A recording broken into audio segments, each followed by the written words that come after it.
تاریخ کی سب سے خطرناک افواج میں سے ایک منگول فوج جب کسی شہر کی دیواروں تک پہنچتی تھی تو سمجھیں کہ کھیل ختم۔ لیکن کیا ہو اگر ایک چھوٹا سا شہر نہ صرف ڈٹ جائے بلکہ چنگیز خان کے بیٹے کو ہی شکست دے دے؟ آئیے دیکھتے ہیں یہ ناقابل یقین کہانی۔ یہ ایک ایسی لڑائی تھی جس کا نتیجہ پہلے سے لکھا ہوا لگتا تھا۔ ایک طرف ایک ایسی فوج جس نے آدھی دنیا فتح کر لی تھی، اور دوسری طرف ایک چھوٹا سا شہر جس کے پاس ہمت کے سوا کچھ بھی نہیں تھا۔ چنگیز خان کا بیٹا تولی خان ایک بہت بڑی فوج لے کر کولوین شہر کی دیواروں تک پہنچا۔ اس کی فوج کی تعداد شہر کے محافظوں سے کئی گنا زیادہ تھی۔ دور دور تک امید کی کوئی کرن نظر نہیں آ رہی تھی۔ اور بس محاصرہ شروع ہو گیا۔ منگولوں نے اپنے پہلے ہی حملے کے ساتھ شہر پر یلغار کر دی۔ دیکھیں، منگولوں کا منصوبہ بڑا سیدھا سادہ تھا۔ اپنی بے پناہ تعداد کے زور پر دیواروں پر چڑھ جاؤ، لیکن شہر کا کمانڈر نظام الدین ان سے ایک قدم آگے تھا۔ اس نے اپنے سب سے بہترین تیر اندازوں کو پوری فصیل پر اس طرح پھیلا دیا کہ منگول جہاں سے بھی حملہ کریں ان کا استقبال تیروں کی بارش سے ہی ہو۔ اور پھر پہلے ہی حملے میں ایک ایسا موڑ آیا جس نے جنگ کا رخ ہی بدل دیا۔ محافظوں کے پاس ایک خفیہ ہتھیار تھا جس کی منگولوں کو بالکل توقع نہیں تھی۔ جیسے ہی منگول دیواروں کے قریب آئے، آسمان سے آگ برسنے لگی۔ محافظوں نے جلتے ہوئے تیروں کی ایسی بارش کی کہ منگول فوج میں دہشت پھیل گئی۔ ان کی پیش قدمی چیخ و پکار اور افراتفری میں بدل گئی۔ نقصان ناقابل تصور تھا۔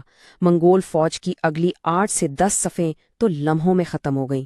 جب تولی خان نے یہ تباہی دیکھی تو اس کے پاس پیچھے ہٹنے کا حکم دینے کے سوا کوئی چارہ نہیں تھا۔ دیواروں کے باہر منگولوں کی لاشوں کے ڈھیر لگے ہوئے تھے۔ یہ ایک ایسی شکست تھی جو انہوں نے پہلے کبھی نہیں دیکھی تھی۔ ایک ہفتے تک ناکام حملوں کے بعد تولی خان کی فوج تھک چکی تھی۔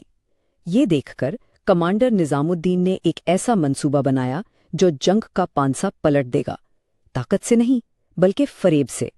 نظام الدین کا منصوبہ تھا تو پیچیدہ لیکن بہت شاندار۔ اس کے 4 حصے تھے۔ سب سے پہلے اس نے منگول کیمپ میں یہ افواہ پھیلائی کہ اس کی فوج بھاگنے والی ہے۔ پھر اس نے کپڑے کے پتلوں کو گھوڑوں پر بٹھا کر ایک پوری نکلی فوج تیار کی۔ رات کے اندھیرے میں یہ فوج شہر سے نکلی اور تولی خان کو یقین ہو گیا کہ وہ بھاگ رہے ہیں۔ جیسے ہی منگول شہزادہ ان کا پیچھا کرنے نکلا، نظام الدین نے اپنے اصلی ہدف یعنی خالی منگول کیمپ پر حملہ کرنے کی تیاری کر لی۔ اب وقت تھا اس منصوبے کو عملی جامہ پہنانے کا۔ رات کا اندھیرا چھا چکا تھا، 2 الگ الگ کارروائیاں شروع ہونے والی تھیں اور ہر چیز داؤ پر لگی ہوئی تھی۔ اور تولی خان نے یہ چارہ نگل لیا۔ جیسے ہی نقلی گھڑ سوار دستہ شہر سے نکلا، تولی خان نے اپنی فوج کے 2 بڑے حصوں کو ان کے پیچھے دوڑا دیا۔ وہ اندھیرے میں ان بھوت سپاہیوں کا پیچھا کرتے ہوئے میلوں دور نکل گئے۔ اور ٹھیک اسی وقت جب تولی خان دور تھا، نظام الدین اپنی فوج کے ساتھ باہر نکلا اور سیدھا منگول کیمپ پر حملہ کر دیا، جو اس وقت تقریباً غیر محفوظ تھا۔ یہ چھاپا ایک شاندار کامیابی تھی۔ نظام الدین کی افواج نے نہ صرف محافظوں کو شکست دی بلکہ منگولوں کی جنگی مشین کی کمر توڑ دی۔ ہتھیار، خوراک اور ہزاروں گھوڑے، وہ سب کچھ جو منگولوں کو آگے بڑھنے کے لیے درکار تھا، اب ان کے قبضے میں تھا۔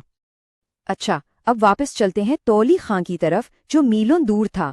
آخر کار جب اس نے پسپا ہوتی فوج کو پکڑ لیا تو اسے ایک ایسی حقیقت کا سامنا کرنا پڑا جس نے اسے ذلیل کر کے رکھ دیا۔ گھوڑے خالی تھے اور کچھ پر تو صرف کپڑے کے پتلے بندھے ہوئے تھے۔ دھوکہ بالکل واضح ہو چکا تھا۔ جیسے ہی تولی خان کو اس دھوکے کا احساس ہوا، وہ غصے سے آگ بگولا ہو کر اپنے کیمپ کی طرف واپس پلٹا، یہ دیکھنے کے لیے کہ اس کی غیر موجودگی میں کیا ہوا ہے۔ جب وہ واپس پہنچا تو منظر تباہ کن تھا۔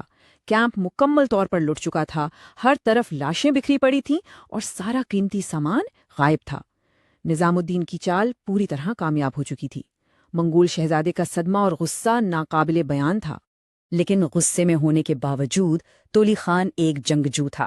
اس نے جذبات کو ایک طرف رکھا اور تجزیہ کیا کہ اسے شکست کیسے ہوئی۔ اس نے اپنے سالاروں کو جمع کیا اور تسلیم کیا کہ دشمن نے ایک شاندار جنگی چال چلی ہے۔ تولی خان نے اپنی شکست کو 3 حصوں میں بیان کیا۔ پہلا، ہمیں خالی گھوڑوں کے پیچھے دوڑا کر بے وقوف بنایا گیا۔